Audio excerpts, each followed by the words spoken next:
Yo, what is up, YouTube, man? In NBA 2K25, you see two very popular ways people are making lockdown builds in the game. One way is being a 6'4", super high speed, super high agility, 99 prim, 99 steal, fight through lockdown that honestly has really good offensive capabilities because you're so small. I mean, check out something like this, 6'4", 6'11 wingspan, you can have 99 prim, 99 steal with the cap breakers, really good speed, 90 speed, 92 agility. I mean, you could even add cap breakers to have, closer to 99 speed on a build like this.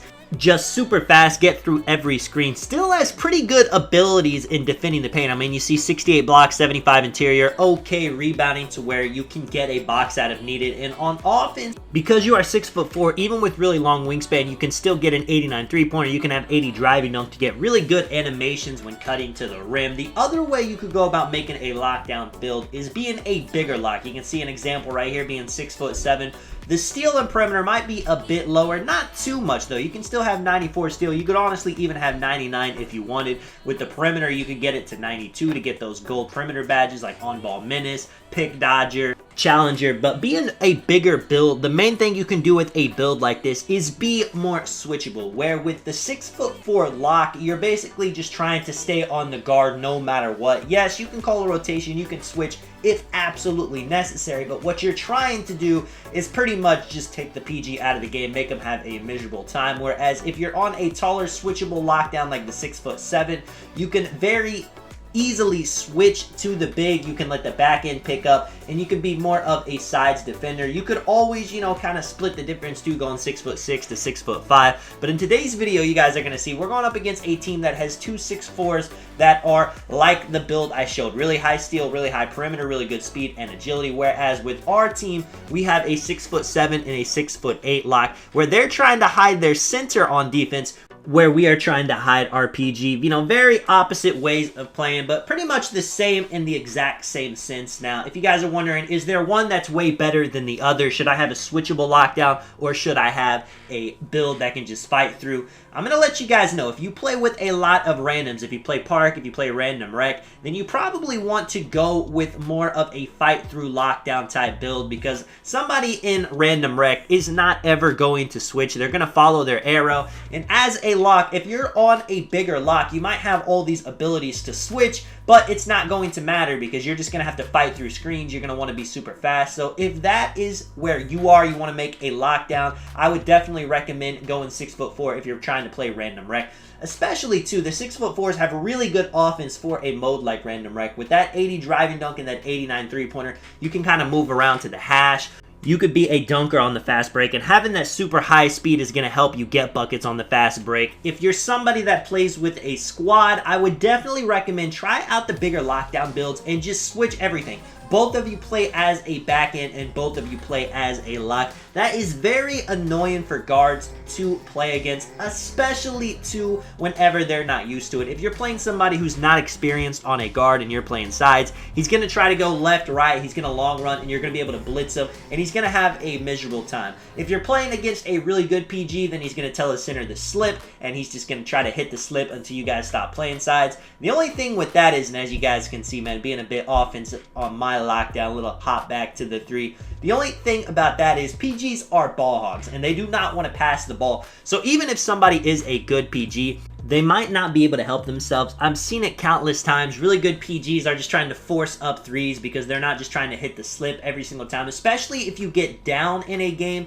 you can't really afford to just take twos if the other team is getting threes on the other end. And in Pro-Am and Stage, teams are going to get threes. You can see right here, really good recovery, able to kind of smack the ball out of the oop. I got the 2A tenacity. Should have dotted AK. Laker hits me back right here at the top from Limitless, and I'm able to knock down the shot. Definitely the 2-way tenacity helping me. You can also see in this game what they're doing since they have two of those 6'4" super fast locks. They're trying to just be Dexers. They're trying to be L2 cheesers.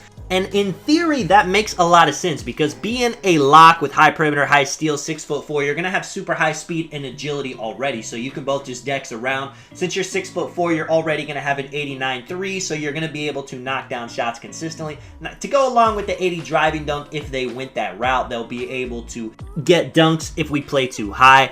Whereas our lockdowns, mine's not very offensive. Now, you see me doing a lot of things in this game, but I will admit I'm a pretty good player at the game. I'm able to knock down at a pretty consistent rate, even with a lower shooting rating. I'm able to move pretty well on a lock, even though the ball handling is not that good. Laker, he's an inside lock, so he kind of needs his PG to be cooking up so he can get the easy slips. It's a lot easier for them to score on their locks, their small locks, the route they're going, rather than it is the way we are playing. And yet, I mean, you guys can still see we're still hooping. We got a huge lead. They look really bad in the beginning. We start trolling just a little bit, and they end up making a bit of a comeback, which, you know, in Park 3v3, the game is never over. A couple stops, a couple threes, all of a sudden the other team has momentum, and you can definitely lose in those situations. Let me know what your favorite height for a lockdown build is in NBA 2K25. Let me know the play style you like to play as a lockdown. Do you like to be a fight-through lock? Do you like to be a switchable lock? Do you like to call rotations? Maybe you have another way of playing that is completely different than any of the I've mentioned. Definitely let me know in the comments. Another thing I would recommend too, if you're playing a lot of more casual game modes, unfortunately, if you're playing Stage, if you're playing Pro-Am, you definitely need a more of a lockdown build, a build that's focused on defense so you can get stops consistently. But in the casual modes, on my PGs, I just put pretty decent defense on them, you know. On my 6'4", my 6'2", I'll go 85 prim, 85 steal, to where I'm not a small lock, but I can play the same way that they do. I'm more of a fight-through type player, whereas on my wing builds, even if I'm not making a pure lock at the wing, you can put decent defense just so you can survive. I have seen a lot more people just on pure lock type builds, you know, in previous 2Ks a long time ago, and this is wild to think about. People really didn't have lockdown builds. Everyone was just kind of all around dunking, shooting, playmaking. Nowadays, people kind of have a certain build for a certain role, and while yes, that is really good in comp situations, it might not be the most fun role to play all year, especially two-man. Builds are very expensive, so it's fine to kind of make a build that can do a little bit of everything so you can have a good amount of fun. A lot of people stop playing NBA 2K25 because they say it is boring, but, you know, they'll be playing the same way. They'll just be L2 dexing for 4 hours a day, then decide that they're bored of the game. I mean, if you've been playing NBA 2K25 all year and you never made a build that can get contact dunks, you're missing out on a fun part of the game. If you've never made a build that can get good dribbling, you know, 85 plus, then you're missing out on another fun aspect of the game.